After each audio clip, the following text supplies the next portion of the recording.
Alors après cette première discussion autour des marques et leur présence ou non sur le web, nous allons nous intéresser plus précisément à la production audiovisuelle avec un coup de projecteur sur une société française.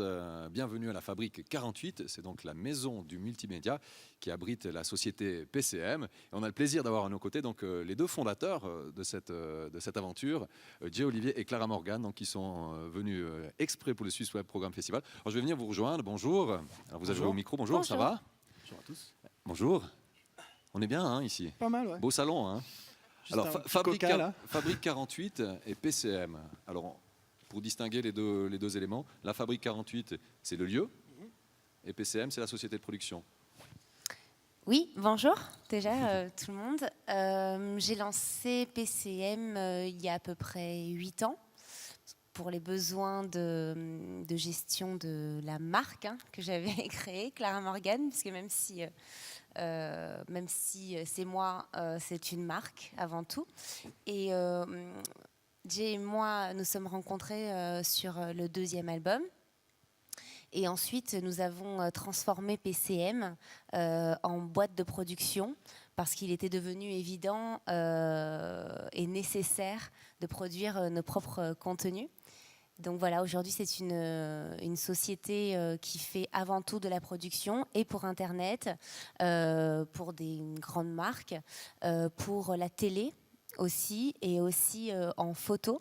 Donc nous avons acheté une maison d'artistes qui s'appelle la Fabrique 48, qui est située à Suresnes, très proche de Paris.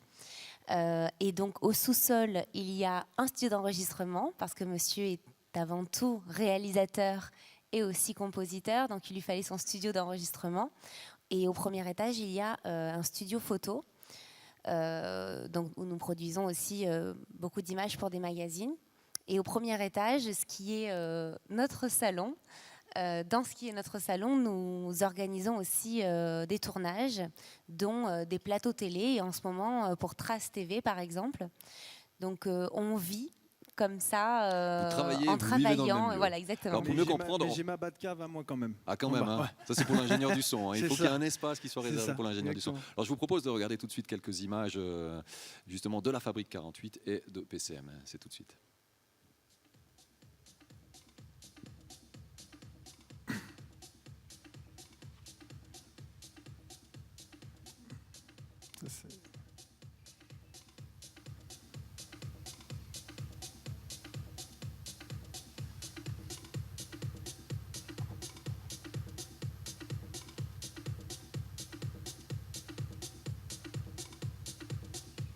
Ça, c'est le studio, qui est donc la Batcave. Désolé pour la petite musique de fond. C'est une belle Batcave, hein, quand même. Hein. Ouais, et ensuite, donc, PCM, la société de production audiovisuelle. Voilà. Voilà. Ça, c'est un petit salon dans lequel nous pouvons accueillir les marques, les producteurs et un petit studio photo où des vidéos, des tournages se font aussi. Il y a essentiellement du shooting photo ou il y a un équilibre des deux à la vidéo. Il y a un peu tout. Là, en ce moment, M6 loue pour Dogs. Comment s'appelle cette émission? L'émission sur les chiens. Ouais, sur les vétérinaires, sur les chiens. Oui, il y a une histoire avec un vétérinaire. Parce que ça, par exemple, on ne le produit pas. C'est M6 qui vient chez nous simplement en location du lieu. Donc ce lieu, on a décidé effectivement, comme pour M6 par exemple, de le louer de temps à autre, quand c'était des gens aussi avec lesquels on travaille pour d'autres projets et qu'on connaît, puisqu'on ne loue pas non plus à n'importe qui vu que c'est chez nous. Et on produit aussi d'autres choses. Donc ça a double utilité. C'est comme le studio de musique, on le loue autant qu'on y produit. Voilà. Alors, à la base, quelle était finalement l'impulsion pour vous lancer dans cette aventure? C'était une envie de pouvoir tout maîtriser? C'était ça ou pas forcément? Aussi, ouais. Aussi, maintenant, c'était vraiment un rêve qu'on avait chacun de notre côté depuis des années, de pouvoir réunir des gens qu'on connaissait et qu'on trouvait talentueux. Voilà, et pouvoir les réunir et faire un espèce de pôle artistique avec des brainstorming en permanence, les idées de chacun et avoir le matériel pour réaliser Les fantasmes. Voilà, les fantasmes de tout. Ouais. On a compris, je crois. Mais, Ça, c'est fait. En ça, fait, c'est, c'est elle est placée, celle-ci. Mais, ça c'est fait, ça, c'est ça c'est dit. C'est parti effectivement d'une idée où moi, quand j'ai commencé, j'avais 19 ans, je suis arrivée à Paris, j'ai essayé de comprendre les choses, j'étais plongée dans un monde que je découvrais, mais c'est vrai que comme tout le monde, au fur et à mesure des années, on prend de l'expérience, on affine ses goûts et on devient attaché à des équipes, à des coiffeurs, à des maquilleurs, à des stylistes, à des réalisateurs, à des monteurs. Et c'est vrai qu'au fur et à mesure des années, je commençais un peu à les imposer, et à des chaînes, à des magazines.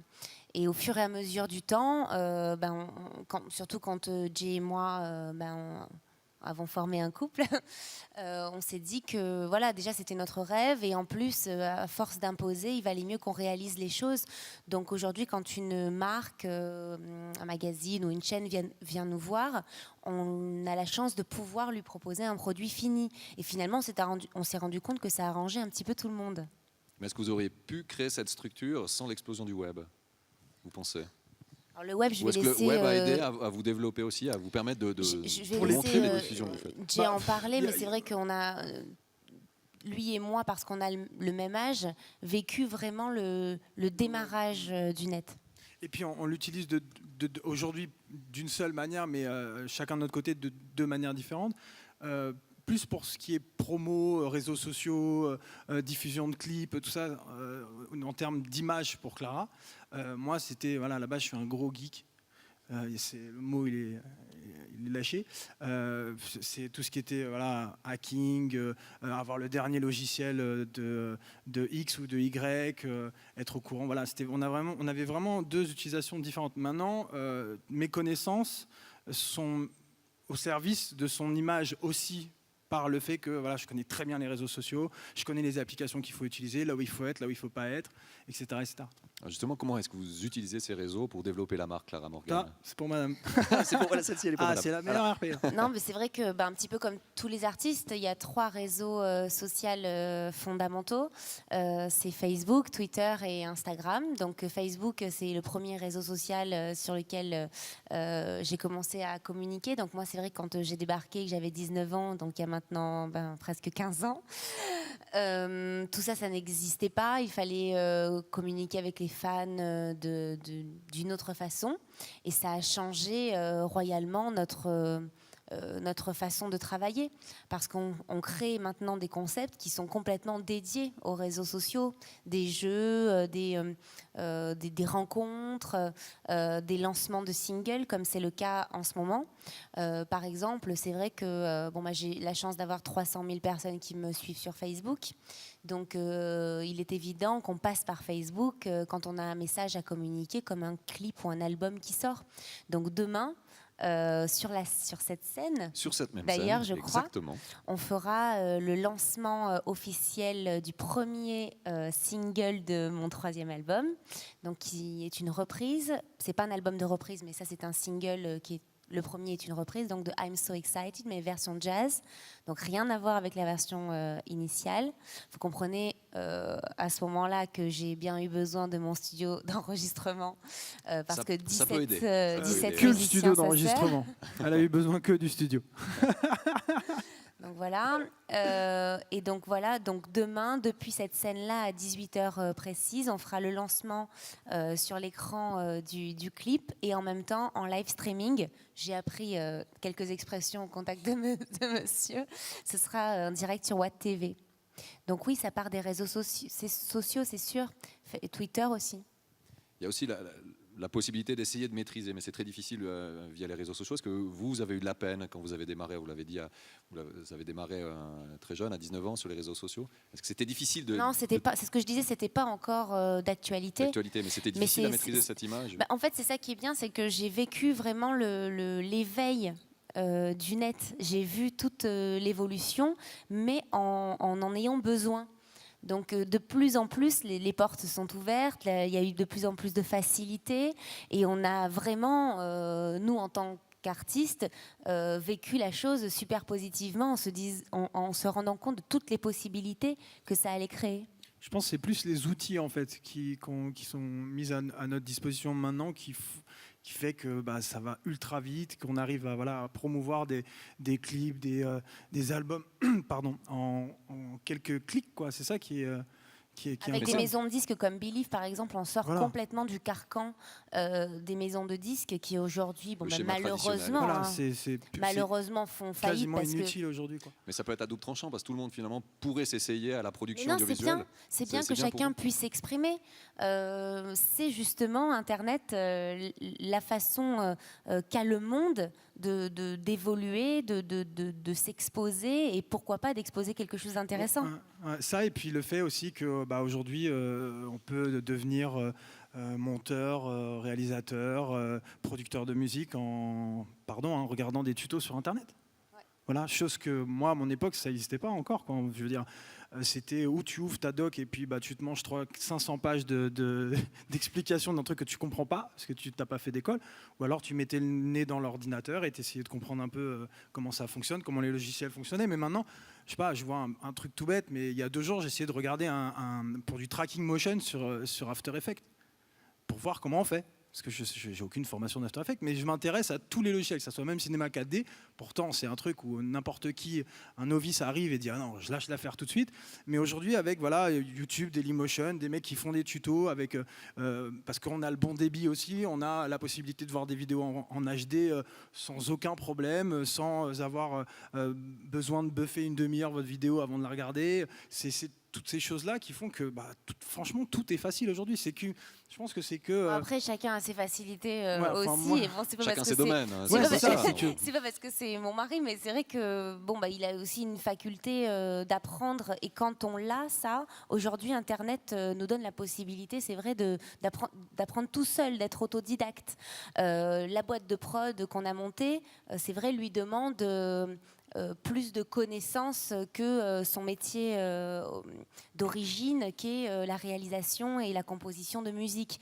C'est vrai qu'on a la chance qu'il soit intéressé par la technologie partout, et que du coup,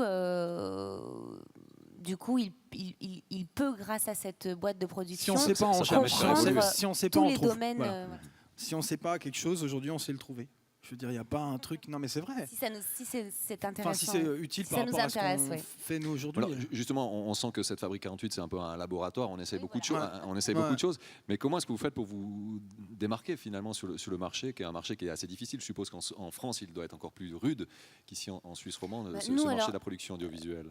Nous, on a la chance, comme je le disais au départ, d'avoir une marque. Donc peut-être que c'est aussi pour ça qu'on a créé, enfin c'est pour ça qu'on a créé... Surtout la team aussi, que une boîte de sucré de ton côté, et moi de mon côté, dans chacun de nos univers à la base. Parce que comme elle disait tout à l'heure, elle a rencontré les plus grands coiffeurs, les plus grands photographes, les plus grands monteurs. Je veux dire, il y a quand même du meilleur au plus mauvais. Donc pour le coup, il y a un choix qui peut se faire rapidement sur les gens qui seraient aptes à travailler avec nous.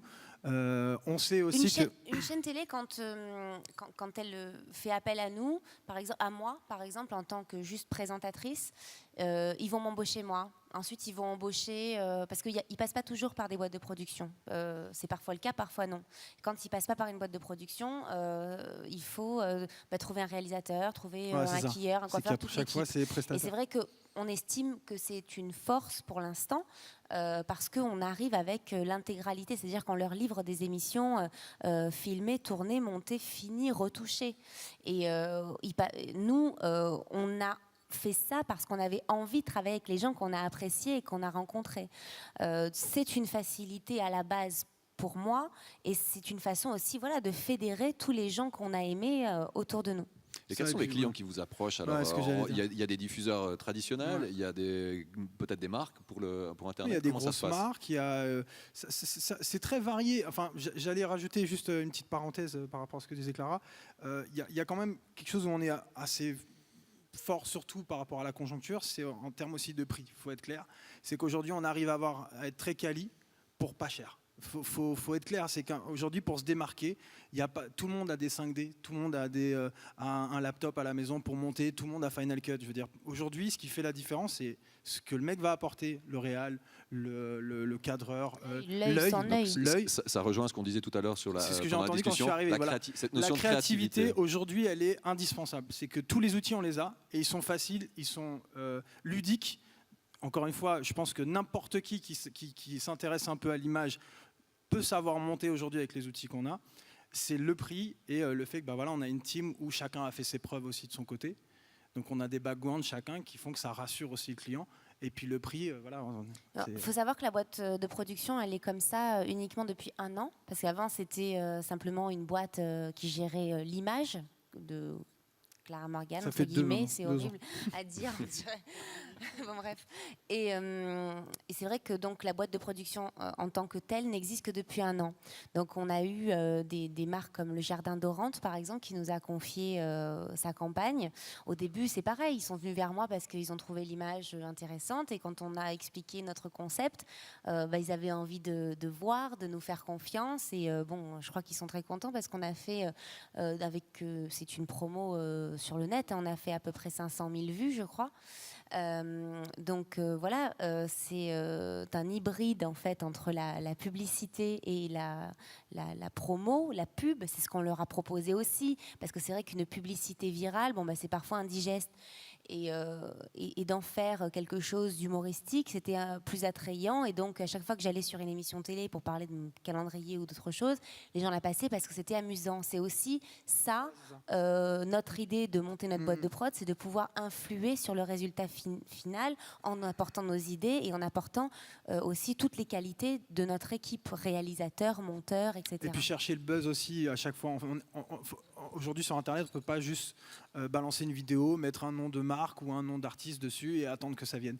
Il faut créer l'événement. Clara, là-dedans, a vraiment toujours une stratégie très intéressante qu'elle soumet aux clients et qui fait que, bah, au final, ils se disent bon, bah, on leur laisse les clés et puis ils se démerdent, quoi. C'est pardon. Bon, en tout cas, bon, voilà, c'est jeune, hein, ça a une seule année. Pour l'instant, ça séduit, quoi. Ça démarre bien. On a fait les 7 dernières couvertures d'entrevues, par exemple. La boîte de prod a fait tout mon album jazz. Ça aussi, c'était une grosse machine parce que ça demandait 17 musiciens, parce qu'on a remonté un big band comme dans les années 30, et ça se fait plus non plus. Et c'est grâce à nos connaissances qu'on a réussi à produire quelque chose comme ça. Donc, quand on parle d'album, les gens ne se rendent pas compte, mais ça va de la création du titre, bien sûr à l'écriture de paroles, à l'enregistrement, à la création du clip, avec tout ce qu'il y a de production. Ça passe aussi par tous les visuels que vous voyez sur Watt TV, sur YouTube, jusqu'à la bannière d'une page les mailings, YouTube, quoi. tout ça. On fait tout de A à Z. En fait, c'est très complet. Puis là, quand on dit on a produit un album, les gens entendent la musique et puis c'est tout. Alors on sent que votre parcours finalement il vous a permis d'éviter certains pièges avec aussi d'autres clients via les réseaux sociaux. Par exemple, Internet. là on produit 15 émissions pour Trace TV. Donc c'est la première fois que Trace TV produit des émissions en France, parce qu'avant ils travaillaient beaucoup avec l'Afrique et les pays qu'ils ont comme partenaires. Et donc ils m'ont confié les premiers plateaux français. Et effectivement, j'ai proposé la production. Donc ils étaient contents parce qu'ils n'ont pas une expérience qui est très grande. C'est sûr que pour TF1, ce sera plus compliqué. On est une petite boîte. On travaille aussi avec les médias émergents, c'est clair. Peut-être dans 10 ans, ce sera autre chose. TF1 achète ou produisent plus de programmes que le genre de choses qu'on fait pour Trace, qui sont vraiment des choses où on lance des plateaux, il y a un reportage, c'est vraiment des trucs assez... C'est les scandales dans le sport, c'est à partir de début octobre. Et par rapport à cette notion de créativité, on va y revenir. Les outils sont là, les gens aussi peuvent s'essayer avec ces différents outils. Est-ce que ça pousse en permanence à rechercher et à se renouveler? Ah mais carrément, et c'est ça qui est excitant dans notre métier. Mais ce dont on n'a pas parlé, par exemple, notre maison, elle est faite aussi pour accueillir des artistes. C'est-à-dire qu'il y a un artiste qu'on aime bien ou qui démarre et qui ne sait pas par quel bout prendre le problème. On peut lui proposer des choses à la carte. C'est-à-dire que s'il a une chanson, mais que c'est, vous savez, les chansons faites en MAO et qu'il a besoin de musiciens, on peut lui présenter. S'il a une mélodie et pas de texte, on peut lui présenter des auteurs. Ensuite, évidemment, il y a la phase d'enregistrement. On peut lui proposer de faire sa pochette, de faire le livret, de faire le clip, parce que voilà, ça reste son, image, vidéo ou photo. Donc, on a un pack et vous pouvez choisir de prendre ce dont vous avez besoin chez nous.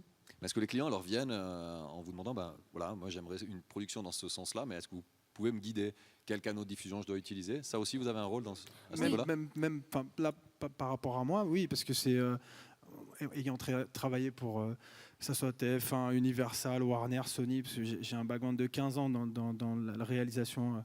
J'ai fait 3 albums Star Academy, donc rien à voir, ou les L5, rien à voir, ou des trucs où voilà, on vient Parle avec du rap, parle du contenu. rap. Parle du non. Merci. Il veut pas. Trop jeune. On vient, enfin, les gens viennent avec une idée, une maquette, un piano-voix. À nous de faire en sorte que ce morceau existe et l'emmener jusqu'au clip et jusqu'à la diffusion. On s'occupe pas de la promo. On a des équipes de promo évidemment, mais c'est nous ce Ça qu'on nous est cherche, pas c'est la arrivé, création. mais c'est vrai que par exemple, on a Watt comme partenaire. Voilà. On a Pure People, on a Public.fr, Voici, on a Public. c'est des médias aujourd'hui qui sont des petits médias, certes. Je ne parle pas de Télérama. Par exemple, pour la musique, ça ne servirait pas tellement. Mais c'est vrai qu'aujourd'hui, Public.fr, Pure People, tous ces sites-là, ça représente plusieurs millions de lecteurs. Parce Et que aujourd'hui, il faut être dessus, quoi. C'est une il obligation. faut être dessus pour faire partie, Ouais. si vous voulez, d'une espèce de mouvance. Par exemple, aujourd'hui, ces applications, on les a sur nos smartphones et il y a les news qui arrivent. Donc, ces réseaux-là, on les a. Donc, après, on n'a pas non plus tous les réseaux, mais en tout cas, si on allait jusqu'à produire un artiste, chose qui n'est pas encore arrivée en un an, on ferait toute cette démarche-là. Ouais. Mais aujourd'hui, grâce à Believe, les maisons de disques, Believe et les autres maisons de disques virales, numériques, pardon, elles sont un petit peu, elles font des choses un peu inutiles, il faut dire ce qui est. Alors, on a compris aussi que l'explosion des différents outils dans le monde du digital est bien présente. Est-ce que là, c'est difficile pour vous de sentir quel chemin prendre pour développer, que ce soit la marque Clara Morgan ou d'autres choses, par rapport aux outils qui sont émergents ou qui existent déjà et qui se développent? En ce qui concerne ma marque, moi, c'est vrai que j'ai toujours eu plus ou moins une vision de ce que je voulais faire parce que j'ai des goûts et parce que je grandis aussi artistiquement. J'ai commencé la musique à 7 ans avec Lorco City et c'était un titre plutôt R&B. Il y avait déjà des sonorités électro, puis je suis passée sur un album 100% électro. J'ai toujours écrit mes textes et c'est vrai qu'ensuite, j'ai eu une expérience au théâtre, j'ai rencontré Gérard Daguerre qui est pianiste de Barbara. J'ai chanté du Barbara sur scène au théâtre de la Pépinière à Paris. Bref, beaucoup d'éléments font que ça m'a mené à avoir très envie de faire un album jazzy. Avec 2 titres 100% big band. Donc tout ça, c'est des ressentis de vie. En tant qu'artiste aussi, on évolue, puis on évolue en tant que personne. Donc on a envie de grandir. Après, le marché, là où il va, vous savez, la mode, tout le monde le sait, c'est un éternel recommencement. Donc les années 30 sur lesquelles j'ai fait l'image de mon nouvel album et de mon nouveau calendrier cette année, c'était à la mode il y a 6 ans avec Christina Aguilera. Ça reviendra dans 10 ans. Et voilà, après, il faut se dire, OK, en ce moment, qu'est-ce qui ne se fait pas ? De quoi je peux avoir envie, besoin, dans quel élément je me sentirais le mieux. Moi, mon rêve, c'était de me retrouver entre 17 musiciens, entre les cuivres et les cordes, avec une image glamour pour les clips. J'ai eu un styliste magique qui s'appelle Iron à Paris et qui a ouvert les archives des grandes marques pour sortir des pièces uniques, des colliers. Voilà, il y a des artistes comme ça à Paris qui ont la chance de mettre leur savoir et leurs connaissances entre les mains des gens avec qui ils travaillent. Donc, il faut collaborer avec eux. Alors, vous avez eu la chance de démarrer en parallèle avec l'explosion des réseaux sociaux. Est-ce que vous pensez qu'aujourd'hui, un artiste ou n'importe qui voudrait démarrer, ça serait beaucoup plus dur? Enfin, comment vous-même vous aborderiez? C'est beaucoup plus simple, bizarrement. Ouais. C'est plus Simple, C'est plus Je dirais simple. ça Ouais. aussi, ouais. carrément. Mais il faut savoir quel chemin prendre, justement, C'est-à-dire par rapport qu'avant, il y à ces avait les gros différents artistes réseaux. incontournables. Il y avait Johnny, il y avait. Après, ça ne veut je sais pas dire qu'ils vendent Morane. des disques. Hein. C'est toujours le même problème. C'est-à-dire se faire connaître, c'est beaucoup plus simple. Mais vendre des disques, c'est beaucoup plus hard. Ça, par forcément. contre, même Johnny, Ça, c'est on peut-être oublie le ça, seul maintenant. encore, mais. Ah mais vendre des Aujourd'hui, disques, je veux on dire, moi je Ça, c'est très déconseille, difficile. demain si je nous souhaite d'avoir des mômes, je déconseille de faire de la musique, sincèrement. Pour en vivre, je Ça fait de parle. la Hein. peine d'entendre ça parce que. Mais pourtant, moi tu dis ça alors que moi je suis né pour ça. Je veux dire, C'est pour ça. j'ai arrêté l'école à 14 ans, j'ai fini dans un studio d'enregistrement à 15. J'ai passé ma vie derrière des artistes, En tournée, ouais. en tournée ou enfin. Et aujourd'hui, voir l'état du marché en France. En fait, il ne faut pas le considérer comme ça, je pense. Il faut voir un petit peu de façon optimiste et se dire la musique. Oui, soyons optimistes. Bah oui. La musique, c'est une passion. On ne le fait pas forcément pour gagner sa vie. Alors c'est malheureux à dire, mais aujourd'hui c'est un constat. Après, évidemment, il reste quand même les concerts, heureusement, les scènes où les artistes peuvent s'exprimer et surtout gagner leur vie, être rémunérés. Mais vendre des disques au sens littéral du terme, aujourd'hui, il faut tout un tas de choses autour pour pouvoir... créer il faut créer un univers, un personnage, un message, c'est sûr. Ce que je veux dire par là, c'est quand je vois par exemple des générations avant la nôtre de musiciens qui sont quand même des pointures, dont des gens qui ont joué sur l'album de Clara, aujourd'hui sont en galère pour bosser. Alors que c'est des monstres, Je veux dire, on n'en aura plus jamais des musiciens comme ça. C'est impossible. Ils font de la scène. Heureusement qu'il y a un peu de scène. Heureusement qu'il y a encore des Patrick Bruel. En tout cas, plus personne les appelle pour enregistrer des disques. Ça, ils sont très clairs là-dessus. Ils font de la scène, c'est tout. Mais voilà, et puis leur parler musique, on n'est pas dans le dégoût encore, mais on n'est pas loin, quoi, parce qu'ils sont plus payés comme ils étaient payés. On les prend plus à leur juste valeur. Et puis même les projets. S'il n'y a pas Eddie Mitchell, Patrick Bruel, Aznavour et encore 2-3 monstres derrière qui arrivent encore à avoir les sous par leur maison de disques pour les payer comme il se doit, ils n'ont plus envie, les mecs. Donc ça, c'est le côté négatif. Voilà. Il y a le côté positif. Mais il y a quand même le côté positif. Non, le côté positif, c'est que de l'autre côté, il y a tous les jeunes artistes qui arrivent à s'exprimer sur Internet. Et donc, du coup, la musique devient un produit qui n'est plus tellement payant. Mais est-ce que vous pensez que c'est plus simple de valoriser la musique via les réseaux sociaux ou Internet ou l'image aujourd'hui? Je pense les deux sont indissociables. Ils sont indissociables. Tu peux vendre. Voilà, on voit, il en reste des gens qui vendent 300 000, 400 000. Il en reste quelques-uns. Mais tu peux, voilà. Mais ça, c'est des vrais artistes. Voilà, mais on a deux. Il y en a deux en France, il y en a deux. Voilà. Maintenant, aujourd'hui, tu sors encore. Mais c'est après. Je critique pas. Je constate. En tout cas, c'est ceux qui vendent. Tu prends un truc en 3D. Tu mets un vocodeur dessus et tu chantes une bêtise pendant 3 minutes 30, tu peux en vendre des caisses.